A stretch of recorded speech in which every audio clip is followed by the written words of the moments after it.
Sua Bíblia de novo em Efésios, capítulo 1. Nós não vamos ler desde o versículo 3, mas vamos ler a partir do verso 7. Efésios 1, a partir do verso 7 até o verso 14, no qual temos a redenção. Ele está falando de Jesus Cristo. Pelo seu sangue, a remissão dos pecados, segundo a riqueza da sua graça, que Deus derramou abundantemente sobre nós em toda sabedoria e prudência, desvendando-nos o mistério da sua vontade, segundo o seu beneplácito que propusera em Cristo, de fazer convergir nele, na dispensação da plenitude dos tempos, todas as coisas, tanto as do céu como as da terra.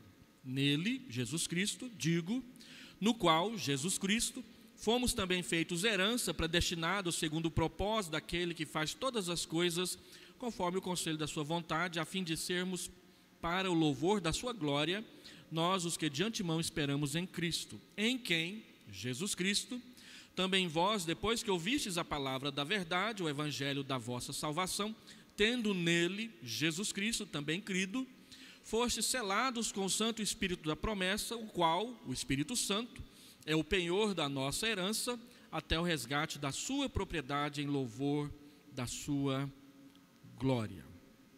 Então nós já vimos que esse texto, ele guarda uma das verdades fundamentais do cristianismo, que é a obra da salvação que Deus realizou a nosso favor.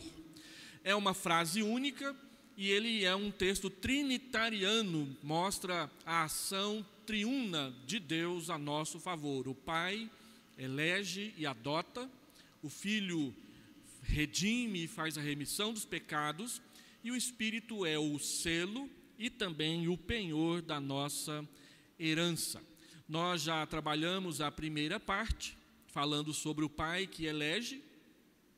Hoje nós vamos falar da segunda e da terceira parte, se Deus assim nos permitir.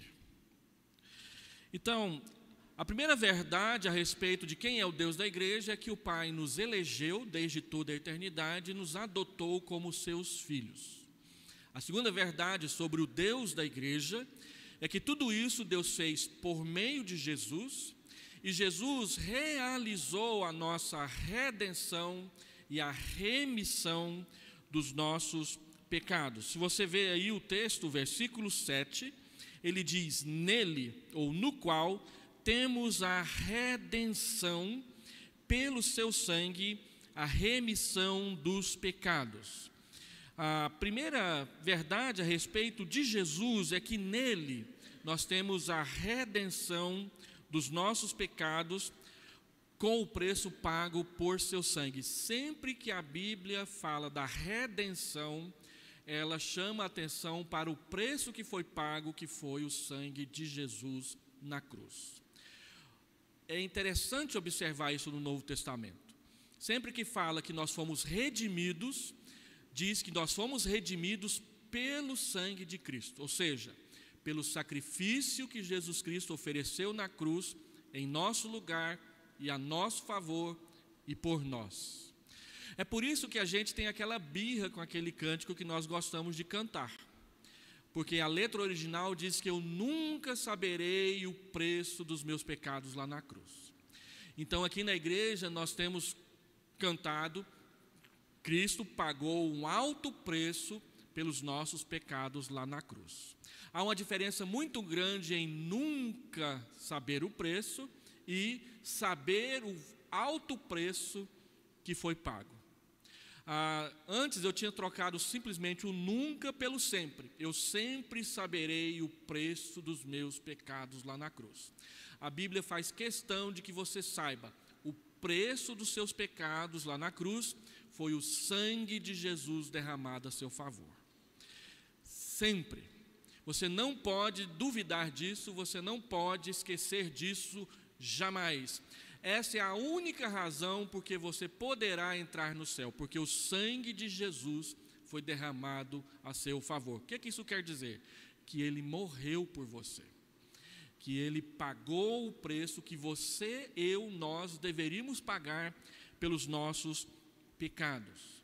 Então, a redenção, ela está intimamente relacionada com o sacrifício que Jesus ofereceu por nós na cruz. E existem algumas palavras relacionadas com a nossa salvação, que a Bíblia usa, que nós muitas vezes temos dificuldade com elas. Dentro do contexto da redenção, nós ainda temos a propiciação e a expiação. São duas palavras diferentes, relacionadas à mesma questão, mas uma diz respeito a Deus e a outra diz respeito a nós. Quando nós falamos que Jesus Cristo pagou o preço dos nossos pecados lá na cruz, nós estamos dizendo que Ele expiou os nossos pecados. Ele pagou o preço, Ele pagou a dívida, Ele nos libertou dessa dívida, Ele expiou os nossos pecados. O sacrifício de Jesus, visto do ponto de vista dos seres humanos, é expiação. Morreu em nosso lugar, morreu a nosso favor, morreu por nós, morreu a morte que era nossa. Quando esse mesmo sacrifício de Jesus diz respeito a Deus, ele não chama expiação, ele chama propiciação. Jesus Cristo é a propiciação pelos nossos pecados, está escrito em 1 João capítulo 2, do versículo 1 em diante. O que é a propiciação? Quando você estuda sobre o tabernáculo no Antigo Testamento, você aprende que dentro do Santo dos Santos havia um único instrumento, que era a Arca da Aliança. A Arca da Aliança era um caixão, né, retangular, que era formado por duas partes, o caixão em si e a tampa. Na tampa estava esculpido 2 querubins, com os olhos voltados para dentro, com as suas asas abertas sobre ele. Esses querubins estavam olhando, simbolizava isso, o que estava dentro da arca. O que estava dentro da arca? O pote com o maná, a vara de Arão que havia florescido e as tábuas da lei. A lei que o povo sempre quebra em desobediência. Então, aqueles querubins representavam Deus olhando para a sua lei e os nossos pecados que a quebram. E a sua provisão para cuidar de nós no maná e na vara de Arão, que tem a ver com o sacerdócio. Esses anjos, esses querubins, estavam esculpidos em cima da tampa. E a tampa tinha um nome. Ela se chamava propiciatório. Quando o sumo sacerdote entrava no Santo dos Santos, uma vez por ano, ele não entrava sem sangue. Ele fazia um sacrifício, e o sacrifício que ele fazia, ele pegava o sangue e derramava em cima daquela tampa. Ele derramava o sangue sobre o propiciatório. O ato de derramar o sangue sobre o propiciatório era chamado de propiciação. O que queria dizer? Quando o sangue era aspergido, era esparramado em cima da tampa, isso simbolizava que Deus não via, ou que Deus via os nossos pecados representados pela lei que era quebrada através do sangue de Jesus. Por isso o Salmo 32 diz que bem-aventurado é aquele que o Senhor cobre os seus pecados. Cobrir os pecados não é colocar panos quentes, não é fazer vista grossa. Não, é olhar através do sangue. Então Deus olha através do sangue e vê que o preço foi pago por Jesus. O nome disso é propiciação. Tornar propício, tornar favorável. Então, o sangue de Jesus derramado na cruz torna o olhar de Deus favorável sobre nós. E o preço pago não diz respeito ao valor que você tem para Deus, diz respeito à profundidade do pecado e o que Deus precisou fazer para pagá-lo. Às vezes a gente canta aquela musiquinha que faz um tempo que ela anda sumida, graças a Deus. Quero que valorize o que você tem, você é um ser, você é alguém tão importante para Deus. E aí, Deus morreu por nós, não porque nós somos pecadores, mas porque somos importantes para Ele. Isso é um erro doutrinário. O sangue de Jesus não diz respeito ao valor que você tem, mas diz respeito à profundidade, ao tanto que o nosso pecado é asqueroso diante de Deus e lhe custou a vida do seu filho numa cruz, para nos perdoar. Então, o preço do pecado diz respeito ao quanto nós ofendemos a Deus com os nossos pecados, e não o quanto que Deus nos valoriza porque somos um ser, somos alguém. A palavra de Deus diz que Deus nos valoriza e nos ama, mas o preço derramado não é por causa disso, no que diz respeito ao valor que a gente tem, mas ao valor que Deus nos dá por causa de Jesus. Isso é importante dizer, porque na salvação nós não merecemos nada, tudo recebemos de graça, e a base de tudo isso é o amor de Deus e não quem nós somos por si mesmos na presença do Senhor. Então a remissão, ela diz respeito, a redenção diz respeito ao custo da nossa adoção, que foi o sangue de Jesus. E a remissão? A remissão, ela diz respeito ao livramento da pena do pecado pelo sangue de Cristo, é que nós somos livres da ira de Deus. Observe aí no texto, no qual nós temos a redenção pelo seu sangue, a remissão dos pecados. A redenção é pelo sangue, a remissão é dos pecados. Do que nós fomos remidos? Do que nós fomos livres? Do que nós fomos tirados da obrigação de pagar? Dos pecados. Então a remissão diz respeito ao do que Deus nos salvou, dos nossos pecados. A redenção diz respeito ao como Deus nos salvou, pelo sangue do Senhor Jesus Cristo. Difícil de entender? Agora já explica para o seu vizinho, tranquilo? Redenção tem a ver com o preço que foi pago. Remissão tem a ver com do que nós fomos livres, que é o nosso pecado.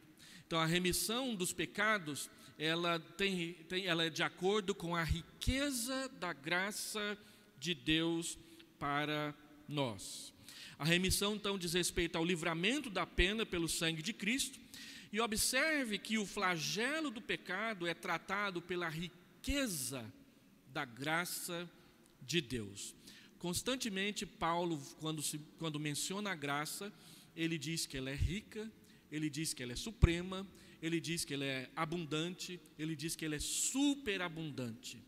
Sempre que a Bíblia menciona a graça, ela não economiza elogios à graça de Deus a nosso favor. Isso quer dizer que a graça é suficiente para cumprir os requerimentos da nossa salvação. Nós não precisamos de nada mais do que o favor de Deus para nós recebermos o perdão dos nossos pecados. Algumas pessoas acham que é a graça e mais as boas obras, é a graça e mais a minha caridade, é a graça e mais alguma coisa que eu tenha que fazer. Não tem que fazer. Você não é salvo por causa e em função das coisas boas que você faz. Você é salvo simplesmente porque Deus perdoou os seus pecados na cruz, derramando o sangue de Jesus Cristo ali naquele lugar. Tudo é por meio de Cristo, e tudo que é por meio de Cristo é suficiente para quitar a nossa dívida. Abra a sua Bíblia em Colossenses, capítulo 2, do verso 13 em diante. Colossenses, capítulo 2,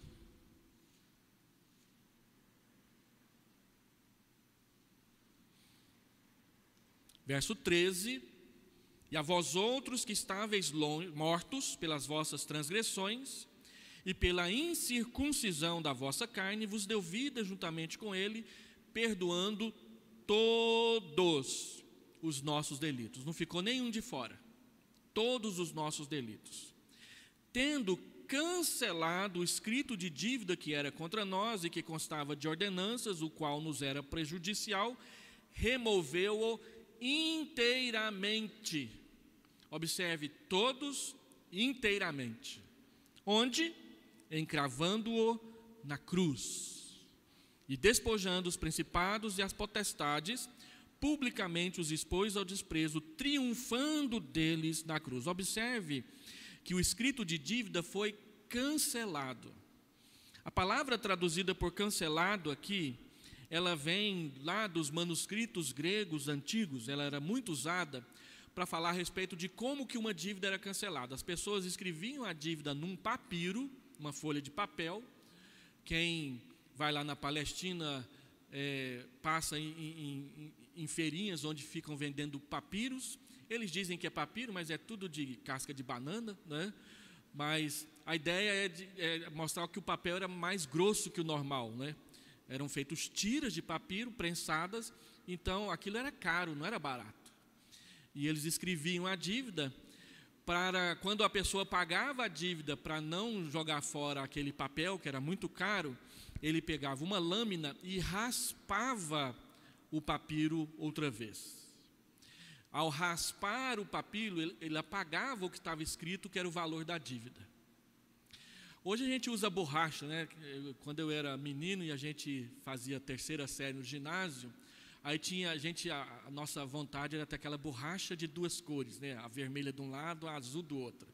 Dizia que a vermelha era para pagar lápis, a azul para pagar caneta. Toda vez que a gente ia pagar a caneta com aquela parte azul, rasgava a folha do papel, né? Não pagava era nada, rasgava. Então, essa borracha hoje é para fazer aquilo que a lâmina fazia naquela época. Eles raspavam a folha de papel. E aí eles podiam usar a folha para escrever outra dívida. O que Paulo está dizendo é que Jesus Cristo fez isso. Ele raspou a dívida. Ela foi apagada do papel, raspando, de tal forma que não ficou nenhum sinal da sua escrita ali na presença de Deus. E aí a tradução é correta, ela foi cancelada. E o tempo verbal está no passado definitivo. Ela foi cancelada. Não ficou nenhuma prestaçãozinha para trás para você ter que pagar. Cristo pagou tudo com o seu sangue derramado lá na cruz do Calvário. Observe que, ao fazer isso, Deus desvenda para nós a sua vontade que está proposta em Cristo. Eu não vou entrar em detalhes com respeito a isso, mas diz que Deus, Ele mostrou para nós o que Ele queria quando colocou Jesus Cristo na cruz e pagou a nossa dívida. A vontade de Deus não fica oculta para nós. Nós, protestantes, temos uma crise com a vontade de Deus. A gente quer saber qual é a vontade de Deus, mas a gente quer saber especificamente o que Deus quer que eu faça às 3 da tarde hoje. Então eu quero que Deus me diga exatamente com todas as letras o que é para dizer. Mas a Bíblia revela a vontade de Deus naquilo que é suficiente para eu andar nos seus caminhos. Qual é a vontade de Deus para a minha vida? É a minha santificação. 1 Tessalonicenses, capítulo 4, versículo 8. Essa é a vontade de Deus para as vossas vidas, a vossa santificação. Tudo aquilo que me leva a me santificar para Deus diz respeito à vontade de Deus para a minha vida. Tudo aquilo que me afasta da santidade, da santificação, não é vontade de Deus para a minha vida. Então, se eu sou desonesto nos meus negócios e minto, Deus mente? Então, mentir nos negócios não faz parte da vontade de Deus para a minha vida. Se eu vivo me oferecendo para as pessoas, é isso que Deus quer? Não. Então, isso não faz parte da vontade de Deus para a minha vida. Agora, dizer a verdade, ser honesto, praticar a justiça, obedecer à palavra de Deus, tudo isso faz com que eu me santifique mais. Isso é da vontade de Deus para a minha e para a sua vida. E a vontade de Deus é revelada principalmente na ação redentora de Jesus Cristo na cruz a nosso favor. E qual que é o propósito de Deus? Fazer convergir em Cristo todas as coisas. Versículo 10. Esse é um dos versículos importantes da Epístola aos Efésios, E um dos textos importantes que revelam para nós o que Deus quer fazer. Deus quer fazer convergir em Cristo todas as coisas. O pecado fez com que todas as coisas se separassem de Deus. Agora, por meio de Jesus, Deus está trazendo tudo à organização outra vez. A palavra convergir aí no texto, ela vem do mundo da matemática. Havia naquela época uma conta matemática que eles usavam uma palavra que, se a gente mencionar aqui, todo mundo fala, quê? É a palavra anakephalaiosastai. É a palavra que está aí no texto. Kefale é uma palavra que significa cabeça. Ana é uma preposição que quer dizer para cima de. Então, para cima da cabeça. E o sastai é a terminação verbal que diz com que tempo verbal você deve traduzir a palavra. Então, anakephale quer dizer que era uma conta matemática que o resultado estava na cabeça e não embaixo. Quando você aprende contas de matemática lá na primeira série, tem aqueles problemas, né? Arme e efetue. Aí tem lá, a menina comprou 10 laranjas, chupou 3 laranjas, com quantas laranjas ela ficou? Aí você pega isso aí, arma e efetua a conta. 10 menos 3, traço 7. Você coloca os números em cima e embaixo o resultado. Essa conta, anakephale, coloca o resultado em cima e não embaixo. Então, naquela época, eles somavam ou subtraíam, em vez de colocar o resultado embaixo, colocavam em cima. O traço era em cima e não embaixo como resultado final. O que isso quer dizer aqui no texto? Que Jesus Cristo, ele é o ponto final para onde todas as coisas estão indo e ele fica em cima, no governo, na cabeça. Deus quer colocar todo o governo de todas as coisas debaixo dos pés de Jesus Cristo. Por isso ele então diz, fazer convergir nele todas as coisas. Tudo está sendo atraído para Jesus Cristo. De modo que lá no dia do juízo final, tudo o que acontece nesse mundo vai ter que se apresentar diante de Jesus para prestação de contas. Esse é o propósito de Deus com a nossa salvação, de nos trazer para Cristo. Deus está trazendo não somente a humanidade que pecou para Cristo, Ele está trazendo toda a criação, todas as coisas. Hoje nós temos terremotos, trovões, relâmpagos, chuvas fortes que inundam tudo. A gente tem seca que passa da conta, a gente tem frio que passa da conta. Deus vai organizar tudo isso de modo que não tenha nada distorcido mais, que tudo seja perfeito e na hora apropriada e adequada. Então não é somente a nossa vida humana que está desorganizada. O mundo, a criação também está desorganizada. E Deus está usando Cristo para organizar todas as coisas debaixo do seu governo. Ele está trabalhando. Pastor, mas a gente olha ao redor, a gente só vê desgoverno. A gente vê muito desgoverno, mas a gente também vê muito governo. As estações acontecem, as leis da física se mantêm, tudo funciona adequadamente, porque Deus organizou todas as coisas. E Ele está reorganizando o que está desorganizado, para que na glória e na eternidade tudo seja como Ele planejou. E Ele está executando isso agora. Ele vai fazer tudo convergir em Cristo na dispensação da plenitude dos tempos. Quando será isso? Na volta de Jesus. Ele vai fazer todas as coisas estarem em Jesus, tanto as do céu como as da terra. Por meio de Cristo, Deus reunifica a sua criação fracionada pelo pecado. Nele, Deus traz de volta a desintegração causada pelo pecado, e a sabedoria prudente de Deus faz mais do que nos redimir, Ele redime toda a criação juntamente conosco. E no final das contas, em Cristo nos tornamos herdeiros de Deus. Onde Deus quer chegar com isso? Que nós vivamos com Ele, chamando a Ele de Pai, e Ele nos chame de filhos. Então, quem é o Deus da igreja? É o Deus que paga o preço da nossa dívida de pecado e elimina essa dívida na sua presença. Qual que é o resultado prático disso? Segurança. O perdão que nós recebemos, ele é seguro. Ele não pode ser destruído ou apagado, porque foi feito com o preço do sangue do próprio Deus, Jesus Cristo. Andando mais um pouquinho, então, em terceiro lugar, o Espírito Santo, ele é o selo e ele é o penhor da nossa herança em Cristo. O Pai elege e adota. O Filho redime e faz a remissão. O Espírito sela e penhora.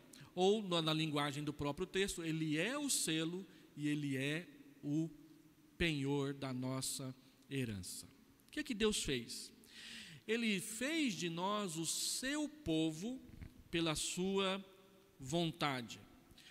Paulo vai dizer aí, a partir do verso 11, que nós fomos predestinados segundo o propósito da vontade de Deus, que é fazer tudo convergir em Jesus.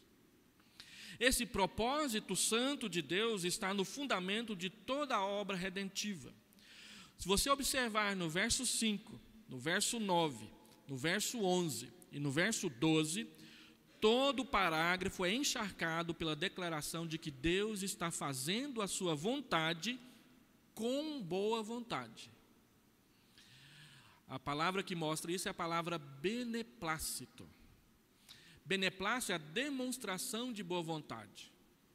Quando você vai num órgão público para ser atendido e a fila está imensa, e de repente o camarada que está lá conhece você, te vê no meio da fila e ele vem e te tira da fila e te leva para ser atendido, isso foi um beneplácito. Ele ignorou os outros, a gente não gosta muito disso, né? Mas ele te viu no meio da multidão e te tratou de forma diferente. Isso foi um beneplácito, uma boa vontade. Não tinha obrigação de fazê-lo, você estava na fila como todo mundo, mas ele resolveu fazer. Muitas vezes o que a gente vê sendo feito por ele não é feito de forma honesta e justa, mas quando acontece com a gente gosta, né? Quando a gente é tirado da fila para ser atendido, a gente gosta, né? Quem é professor e de repente o caixa lá foi aluno há 10, 15 anos atrás, professora, vem cá que eu vou te atender de forma diferenciada. Ele usou de um beneplácito com você, né? Por causa de uma relação antiga que você tinha de professor e aluno com ele. Isso acontece, e a gente até respeita isso, porque de vez em quando acontece com a gente também, né? Não com tanta frequência como alguns que pagam, né? Mas acontece, né? Deus fez isso com a gente, Ele agiu de boa vontade, não tinha obrigação, mas Ele quis fazer, né? E nós somos então povo de Deus pela ação do Espírito Santo na nossa vida. Como que somos povo de Deus? Deus coloca o seu Espírito morando em nós. E dessa forma, tudo isso mostra o que o Evangelho faz para nos salvar. Quando que esse Espírito agiu na nossa vida? Paulo diz aí no texto, se você abrir a sua Bíblia, no verso... Deixa eu voltar aqui para o texto, que eu estou em outro texto. Efésios, capítulo 1, lá perto do verso 13. Olha aqui. Em quem, verso 13, em quem também vós, depois que ouvistes a palavra da verdade, o evangelho da vossa salvação, tendo nele também crido, fostes selados com o Santo Espírito da promessa. Quando que Deus nos selou com o Espírito? Quando você ouviu a palavra. Quando você creu na palavra. Quando é que Deus sela o nosso coração com o Espírito Santo? Quando, arrependidos dos nossos pecados, entregamos nossa vida para Jesus. Isso fica claro aí no texto, no verso 13. Em quem, depois que ouvistes, você tem que ouvir a pregação primeiro e em seguida crer. E tendo crido, você é selado com o Santo Espírito da palavra. De modo que Paulo deixa bem claro a relação entre a habitação do Espírito Santo em nós com a pregação do Evangelho. Quando é que o Espírito vem morar em mim? Quando eu creio. E o que é crer? Romanos 10, versículo 9 e versículo 10. Se com a tua boca confessares a Jesus como Senhor, e em teu coração creres que Deus o ressuscitou dentre os mortos, serás salvo. Porque com o coração se crê para a justiça, e com a boca se proclama, se testifica a respeito da salvação. Então, quando que eu sou selado? Quando eu creio. João capítulo 5, versículo 24. Se você ouvir a minha voz e crer naquele que me enviou, tem a vida eterna.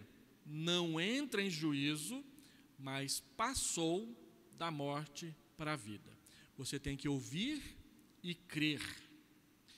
Ao ouvir e crer, você tem a vida eterna e não entra em juízo. E aí, nós temos 4 verbos no presente: aquele que ouve e crê, tem e não entra, e o último verbo, interessantemente, vai para o passado. Passou da morte para a vida. Por que o último verbo vai para o passado? Porque você já creu, você já recebeu. Então, a partir do exato momento em que você entrega a sua vida para Jesus, você é selado com o Santo Espírito da promessa. E este que é o selo, ele também é o penhor da nossa herança. 2 palavras importantes: selo e penhor. Hoje em dia a gente não entende muito a linguagem de selo por causa de e-mail, WhatsApp, essas coisas, né? Tudo hoje é instantâneo. Mas há menos de 30 anos atrás, você tinha que pagar uma carta se você quisesse conversar com alguém.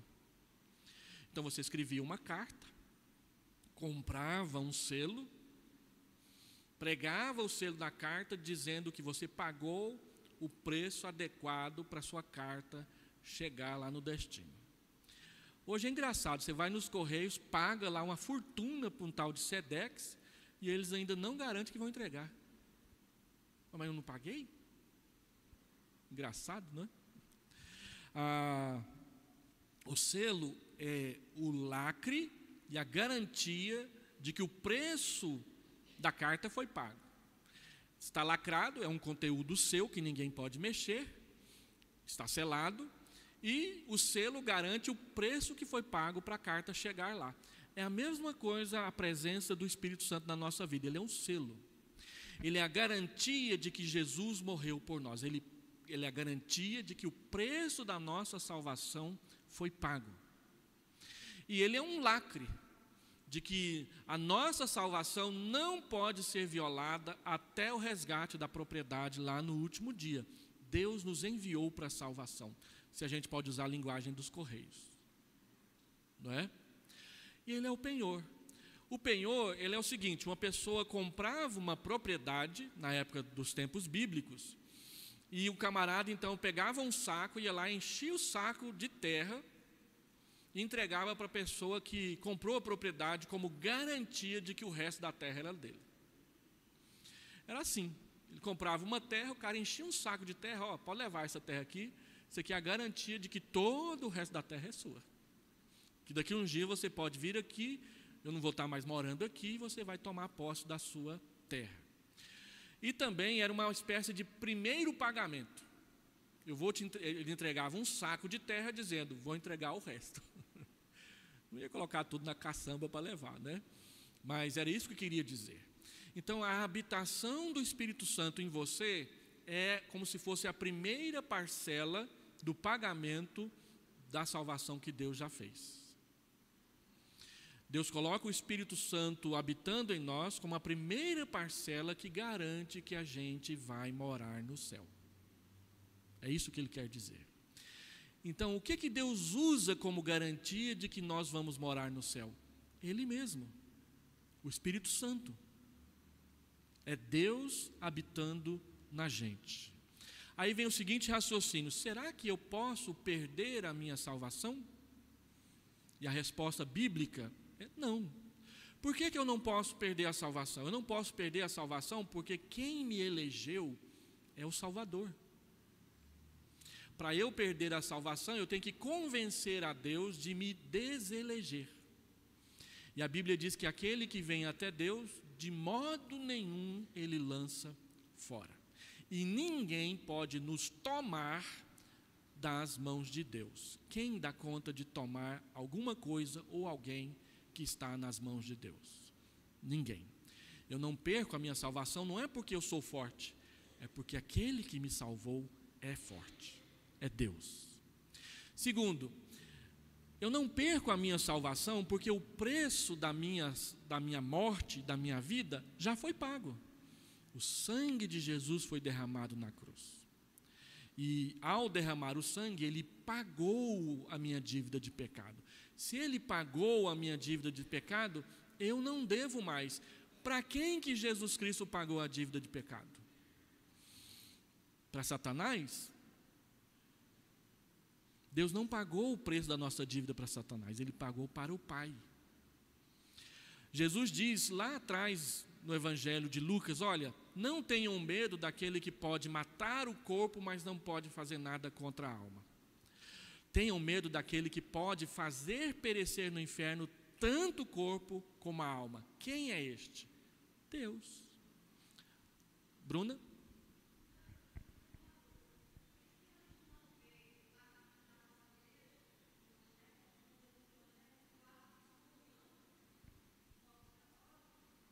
Não, tem excomunhão, que é a disciplina, né? A excomunhão, ela acontece quando a pessoa, na prática do pecado, rejeita a verdade do Evangelho. Então, se alguém comete um pecado, um adultério, por exemplo, e ele não reconhece que o adultério é um pecado que ofende a Deus. Então, a Bíblia ensina que aquele que não quer se arrepender deve ser disciplinarmente excluído do meio da comunhão. Porque aqueles que fazem parte da comunhão são aqueles que se arrependeram dos pecados e estão prontos a viver no arrependimento dos pecados, né? O adultério é só um exemplo. Quem não paga dívida é a mesma coisa, viu, gente? A gente não vê muita disciplina por causa de gente que não paga dívida na igreja, mas é pecado tanto quanto adulterar, tanto quanto outros tantos pecados que a gente gosta de falar mal deles por aí, né? A disciplina e não a perca da salvação. Aqueles que não se arrependem dos pecados que cometem, eles estão dizendo que não entregaram sua vida para Jesus. Por isso, então, a Bíblia nos recomenda a tratá-los como gentios e publicanos, como alguém que nunca conheceu o Evangelho. Porque aquele que conhece o Evangelho e é habitado pelo Espírito Santo, quando peca, o Espírito Santo diz, olha, você pecou, se arrependa. Mas quando eu digo não me arrependo, eu estou vivendo como se não conhecesse Jesus. E é só nesse caso de contumácia é que a igreja exclui. A igreja disciplina, às vezes, afastando da comunhão. Afastar da comunhão não é negar a salvação da pessoa. Só se nega a salvação da pessoa quando ela vive em contumácia com o pecado, ou seja, quando ela insiste na prática de um pecado que claramente a Escritura diz que ele tem que abandonar. Aí a igreja, como diz Paulo, entrega a disciplina de Satanás, para que ele mude, tá? Mas esse é outro assunto de outra matéria, tá bom?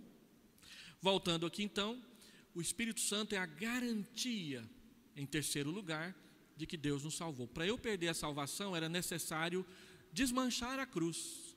Não tem como desfazer o sacrifício de Jesus, Ele já ofereceu. E para eu perder a salvação, eu tenho que desmanchar a obra do Espírito, mas Ele já habita no nosso coração.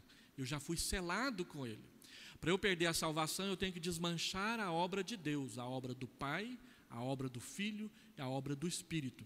Nenhuma dessas dá para desmanchar.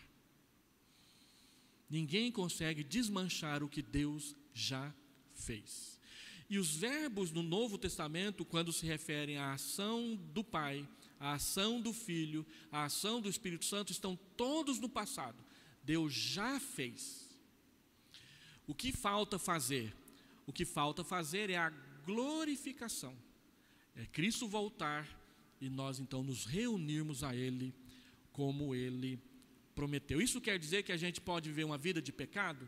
Não. Isso quer dizer que, mesmo sendo pecadores, a nossa salvação é maior do que nós. Quem garante a nossa salvação não é a nossa perseverança.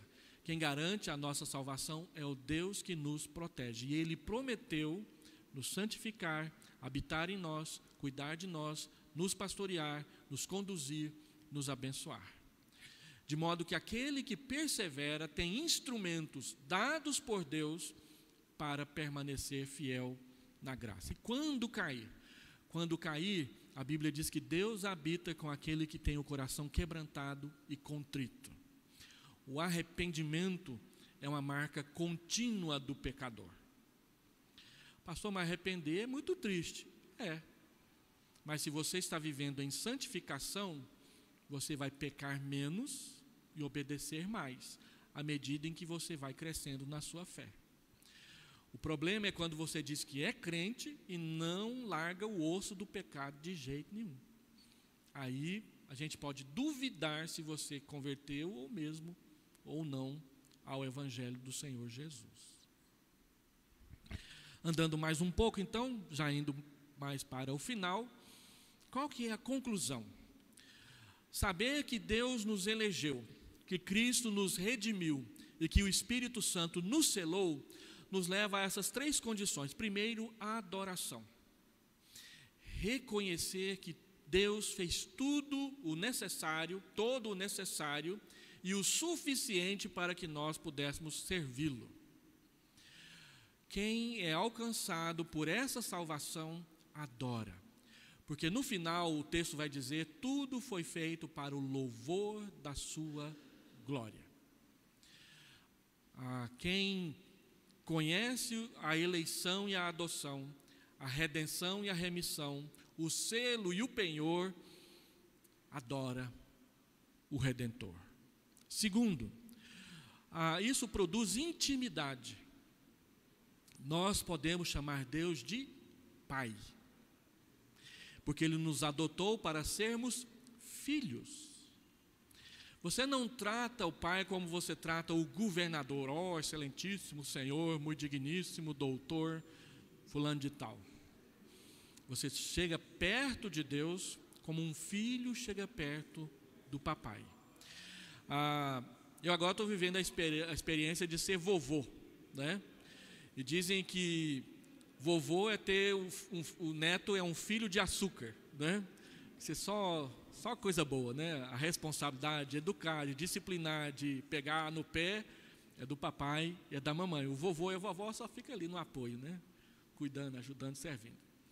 Mas tem uma coisa interessante que a gente aprende a respeito da paternidade. A mãe sente o bebê desde o momento que ele vê uma sementinha lá dentro do seu ventre. Mas o pai não, o pai só fica ali na expectativa. Quando é que o pai percebe mesmo que ele é pai?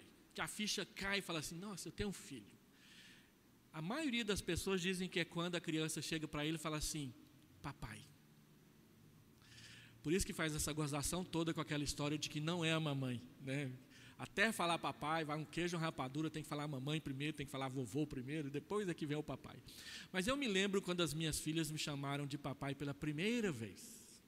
É interessante, é algo tão marcante na vida do homem que você nunca esquece. Eu estava regando as plantas, eu gosto de plantinhas, lá em Rubiataba, no alpendre tinha lá uns vãos para você plantar algumas coisas. E aí eu estava regando as minhas plantas quando a Joyce, pequenininha, tinha 1 ano de idade, ela me puxou pela calça e disse, papai, papai. Aí que eu olhei para trás, puxa, eu sou papai, né? Aí que a ficha cai. E é assim com Deus. Quando você percebe que você pode chamar Deus de papai, de meu pai, que Ele ouve a sua oração, que Ele atende às suas necessidades, que Ele inclina os ouvidos para cuidar de você, isso gera intimidade. A intimidade entre nós e Deus, é claro que Deus é o Senhor, né? E a paternidade brasileira hoje vive uma crise que os pais vivem se comportando mais como se fosse o amiguinho do filho do que o pai que deve ordenar o caminho do filho e educá-lo e discipliná-lo para que ele se torne um filho ou uma filha adulta, maduro e responsável. Hoje não, hoje o pai é quase o escravo do filho, né? Mas não é isso que quer dizer a intimidade na Bíblia. A intimidade quer dizer que você pode se aproximar. E a Bíblia é constante em dizer, olha, chegue perto do trono, próximo ao trono. Hebreus capítulo 4, versículo 12 a 14, diz que você pode ir bem junto ao trono a fim de receber graça e misericórdia e socorro nas ocasiões oportunas de crise na sua vida. Você sabe que você vai morar na casa dele. O Pai está preparando quartos para nós. Quando a gente vê João 14, lá fala assim, na casa de meu pai há muitas moradas.